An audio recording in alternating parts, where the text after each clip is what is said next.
لو وصلت بيك الدنيا او الامور ان انت مش قادر تعيش، مش عارف تتأقلم، مش عارف حياتك خلاص بقت صعبة ويأست من كل حاجة، اوعى تفكر في الانتحار. اوعى اوعى، عشان ربنا صدقني هيبقى يعني زعلان منك. مش هقول لك الكلمة التانية. ربنا مكرم البني ادم، يعني البني ادم عموما في القرآن، وقال لك ايه بقى؟ ولقد كرمنا بني ادم. يعني انت عند ربنا غالي. وبعدين في حاجة تانية، ربنا في قوله تعالى بيقول لك من قتل نفسا بغير نفس أو فسادا في الأرض فكأنما قتل الناس جميعا ومن أحياها فكأنما أحيا الناس جميعا.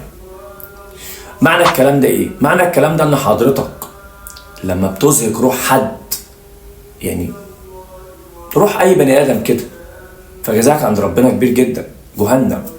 ما بالك بقى لما تكون أنت الشخص ده، أنت اللي بتعمل كده في نفسك، عايز ربنا يعني يحبك إزاي؟ فبالله عليكم يا جماعة، يعني مهما حصلت، مهما وصلت الأمور، مهما يأست من حياتك، اوعى تفكر في الانتحار. سلام.